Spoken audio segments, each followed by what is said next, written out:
नमस्कार, TV9 पंजाब हरियाणा हिमाचल देख रहे हैं आप। मैं हूं आपके साथ सिमरन कौर। इवनिंग न्यूज लाइव में आपका स्वागत है।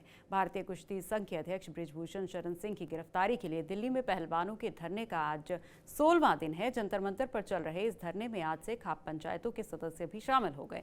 खाप प्रतिनिधि यहां व्यवस्था बनाए रखने में भी खिलाड़ियों की मदद करेंगे। रविवार को जंतर मंतर पर हुई हरियाणा, पश्चिमी यूपी और राजस्थान के खाप नेताओं की महापंचायत में रेसलर्स के धरने का समर्थन किया गया था। इस महापंचायत में पंजाब के किसान संगठन भी शामिल हुए।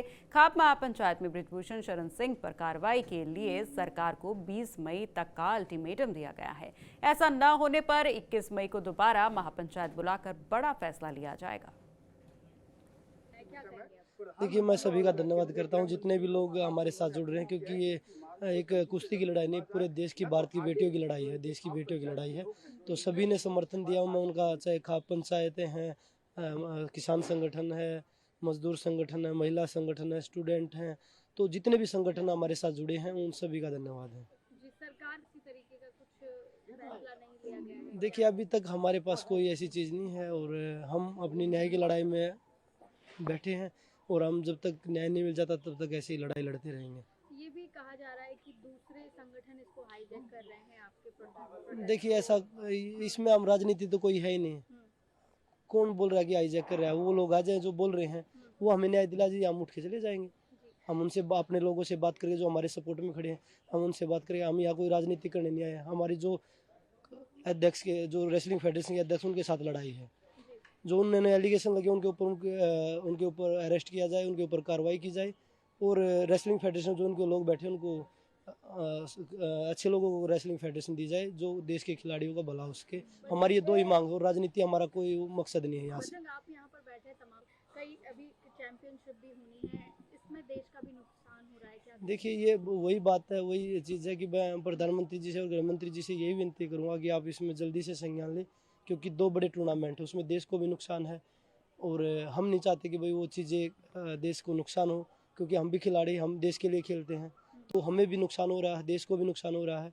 तो यही है कि भाई आप जल्दी से इस चीज़ में संज्ञान लें और बेटियों को न्याय दिलाएं। एक आखिरी सवाल, आपने एक पोस्ट किया था कि वो मेरी टीम के द्वारा किया गया। आम आदमी पार्टी के राज्यसभा सांसद संजय सिंह ने एक बार फिर से पहलवानों के मुद्दे पर केंद्र सरकार पर निशाना साधा है। इस दौरान उन्होंने कहा कि सरकार ने पहलवानों के पास कोई विकल्प ही नहीं छोड़ा। सुनिए और क्या कहा। कि पूरा देश उनको समर्थन करेगा, क्योंकि अंतर्राष्ट्रीय स्तर की खिलाड़ी हैं वो लोग। ओलंपिक में मेडल लिया है भारत के लिए, और अगर वो बेटियां पिछले 15 दिनों से धरने पर बैठी हुई हैं, भारत की सरकार और प्रधानमंत्री नरेंद्र मोदी जी उसकी ओर ध्यान नहीं दे रहे हैं, तो निश्चित रूप से कोई विकल्प नहीं है उनके सामने संघर्ष के अलावा। क्या करेंगे? सारे लोग उनका समर्थन करेंगे ही करेंगे।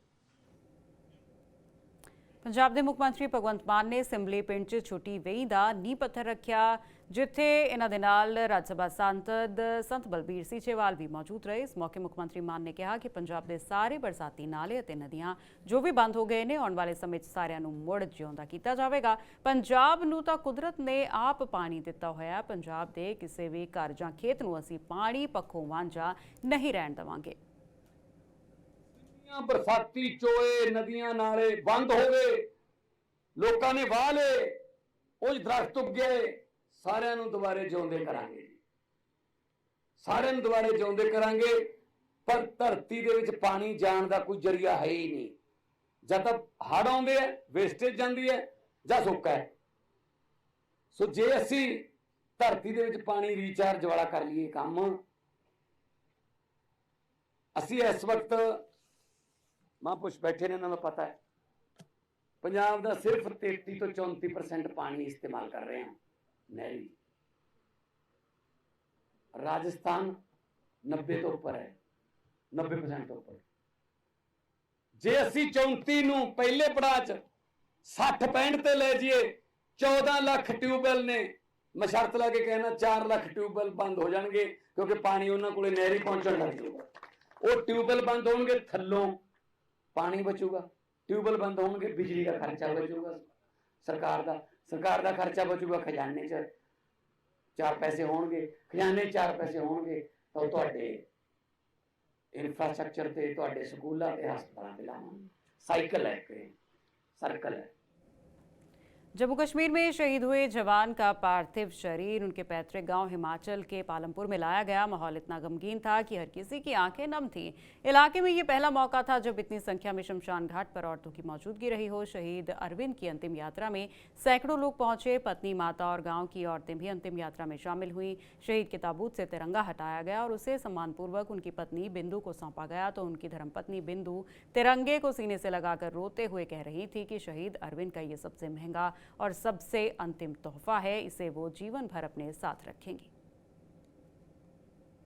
उसके ऊपर हमें बहुत शोक भी प्रकट करते हैं और उसका जो परिवार है, छोटी छोटी 2 बच्चियाँ छोड़ के गए हैं, माँ बाप हैं, तो उनको हम लोग जो है वो संवेदना प्रकट करते हैं और भगवान से जो है वो हम प्रार्थना करते हैं कि इस बहुत बड़े सदमे से वो परिवार जो है वो उभरे। और आज जो जम्मू एंड कश्मीर की हालत है, दिन प्रतिदिन जो है वो बिगड़ती जा रही है और उसमें बहुत से हमारे वो मिलिट्री में जो हमारे नौजवान वहाँ इस देश की सेवा कर रहे हैं, उसमें काफ़ी लोग हताहत हुए हैं और इस ट्रेजिडी में भी 5 लोग जो हैं वो शहीद हुए हैं। उनके परिवार के प्रति हम जो है वो शोक संपन्न परिवार की तरफ जो है वो भगवान से प्रार्थना करते हैं कि उनको जो है वो इस सदमे से उभरने की जो है वो ताकत दे। परंतु जिस तरह से जम्मू एंड कश्मीर की हालत जो है वो वर्तमान परिस्थितियों में है। पंजाब के अमृतसर में स्वर्ण मंदिर के पास विरासती मार्ग पर 32 घंटों के बाद दोबारा से धमाका हो गया। सुबह का समय होने के कारण कोई ज़्यादा नुकसान नहीं हुआ। ये ब्लास्ट उसी जगह के पास हुआ जहां शनिवार देर रात घटना घटी थी। अभी तक पुलिस पहले हुए ब्लास्ट के कारण का भी ठीक से पता नहीं लगा पाई और इसी बीच अब दूसरा ब्लास्ट हो गया है। इस मामले में पुलिस ने कुछ खास जवाब नहीं दिया। सुबह ब्लास्ट की सूचना मिलते ही पुलिस कमिश्नर नौनिहाल सिंह मौके पर पहुँच गए थे। मेरी रिक्वेस्ट हैगी, देखो ਅਸੀਂ वेरीफाई कर रहे हैं, ਸਾਨੂੰ कुछ नहीं पता हजी। मैं कह रहे हैं FSL ਇੱਥੇ ਹੈਗੀ ਹੈ, एंटी सैबोटाज हैगी है, बम स्क्वाड हैगी है। वही तो वेरीफाई कर रहे हैं कि होया, ਅਸੀਂ मौके पे ही हैगे सारा। एक बंदे की थोड़ी चोट आई है पैर पे, लेकिन वो ठीक है और किसी को कुछ नहीं हुआ। वही तो वेरीफाई कर रहे हैं, आपको बता देते हैं ना, हमें थोड़ा टाइम दीजिए। हम मौके पे ही वेरीफाई कर रहे हैं। उसके पैर पे सिर्फ बैंडेड लगी है, सिर्फ बैंडेड लगी। वही तो वेरीफाई कर रहे हैं, आप वेरीफाई करने का टाइम देंगे तो आपको। दिल्ली के पूर्व उप मुख्यमंत्री मनीष सिसोदिया की मुश्किलें अभी भी कम नहीं हुई। दरअसल दिल्ली की राउज एवेन्यू कोर्ट ने आबकारी नीति केस से जुड़े मामले में सिसोदिया की न्यायिक हिरासत 23 मई तक बढ़ा दी है। ईडी केस में न्यायिक हिरासत खत्म होने पर आज सोमवार को सिसोदिया को कोर्ट में पेश किया गया था, जहां से उनकी न्यायिक हिरासत 14 दिन के लिए बढ़ा दी गई। इस दौरान मनीष सिसोदिया ने कहा कि भाजपा वाले कितनी भी कोशिश कर रहे हैं, लेकिन कोई काम नहीं रुकेगा।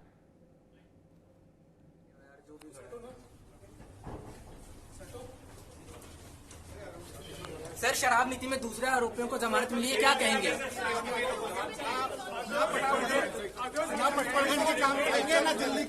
कितनी कोशिश कर दिल्ली के मुख्यमंत्री अरविंद केजरीवाल ने शराब घोटाले के मामले में ईडी पर निशाना साधा है। उन्होंने कहा कि कम से कम 5 गवाहों ने कोर्ट में लिखा है कि हमसे ईडी ने झूठे बयान लिखवाए, मारपीट की और प्रताड़ित किया। आगे उन्होंने कहा कि राजनीतिक षड्यंत्र के तहत केवल केजरीवाल और आम आदमी पार्टी को बदनाम करने की साजिश हो रही है। 5 कम से कम ऐसे गवाह हैं जिन्होंने कोर्ट में कहा कि हमसे मारपीट की गई, हमसे प्रताड़ना की गई, मानसिक तौर पे प्रताड़ित करके हमको झूठे बयान दिलाए गए। वो अपने बयान से पलट गए। एक आदमी का तो इसको तो इतना मारा कि उसका कान का पर्दा फट गया। ये जांच हो रही है, ये चल क्या रहा है? अब ये कोर्ट के आदेश के बाद तो साफ हो गया, ना किसी ने रिश्वत ली, ना किसी ने रिश्वत दी, ना कोई पैसा आया, ना कोई पैसा खर्च हुआ। तो कौन सा शराब घोटाला? पूरा का पूरा राजनीतिक षड्यंत्र है, केवल अरविंद केजरीवाल और आम आदमी पार्टी को बदनाम करने के लिए। जहां एक तरफ उत्तर, पश्चिम, मध्य और दक्षिण भारत के लगभग सभी इलाके गर्मी के सितम से परेशान है, तो वहीं जम्मू कश्मीर और हिमाचल के पहाड़ी इलाकों में बर्फबारी हो रही है। इसके कारण यहां मौसम सुहाना हो गया है। अनंतनाग, कुलगाम, किश्तवाड़ और कोकरनाग में जमकर बर्फबारी हुई, तो वहीं हिमाचल प्रदेश के कुल्लू में भी बर्फ की मोटी चादर बिछ गई। केंद्रीय खेल मंत्री अनुराग ठाकुर ने आज दिल्ली में अपनी पत्नी के साथ Bollywood film the Kerala story देखी और इस दौरान थिएटर से बाहर आकर उन्होंने क्या कुछ कहा, आइए सुनते हैं।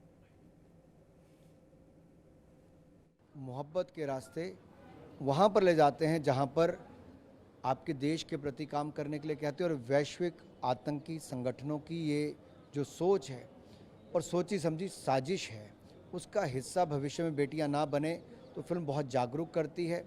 हर परिवार को देखनी चाहिए, क्योंकि उसको तो जरूर देखनी चाहिए जिसकी बेटी यहाँ पर है। कैसे उनके आसपास एक ताना बाना बुना जाता है और उनको एक ऐसे रास्ते पर ले जाया जाता है जहाँ पर शुरू में तो दिखता है कि जन्नत जा रहे हैं, बाद में जहन्नुम में पहुँचाया जाता है।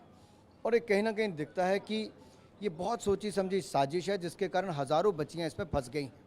लेकिन दुख इस बात का होता है, और TV9 भारतवर्ष पे मैं तो कहना चाहता हूँ कि हज़ारों बच्चियों को इस रास्ते पे फंसाया गया, लेकिन कांग्रेस और कम्युनिस्ट पार्टी ने इस पर पर्दा डालने का काम किया। मेरा सवाल इनसे ये है कि क्या आप आतंकवादी संगठनों के साथ हो जो ऐसी सोच रखते हैं, या आप उन बेटियों के भविष्य को बचाने के लिए इस तरफ हो?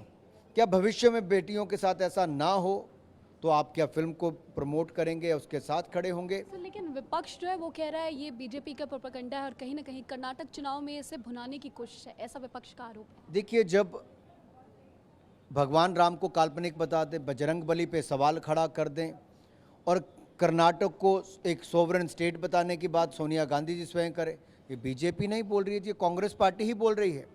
और ये कांग्रेस और कम्युनिस्ट पार्टियां ही आज तक ये केरल स्टोरी की जो असली कहानी है उसके ऊपर पर्दा डालती रही। ये तुष्टीकरण की राजनीति के चलते इन लोगों ने न जाने कितनी हजारों बेटियों को इस रास्ते पर जाने पर रुक सकता था, इनकी सरकारों ने कार्रवाई नहीं की। अब फिल्म के माध्यम से जागरूक करने का प्रयास किया जा रहा है, तो उसको भी एजेंडा के तहत रुकवाने के लिए कोर्ट जाते हैं, बयान देते हैं।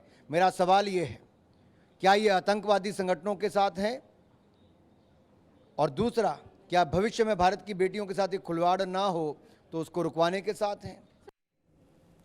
तो इवनिंग न्यूज़ लाइव में फिलहाल इतना ही। इसी के साथ हमें दीजिए इजाजत और अपने राज्य की हर खबर पर नजर बनाए रखने के लिए सब्सक्राइब करें TV9 का डिजिटल प्लेटफॉर्म। नमस्कार।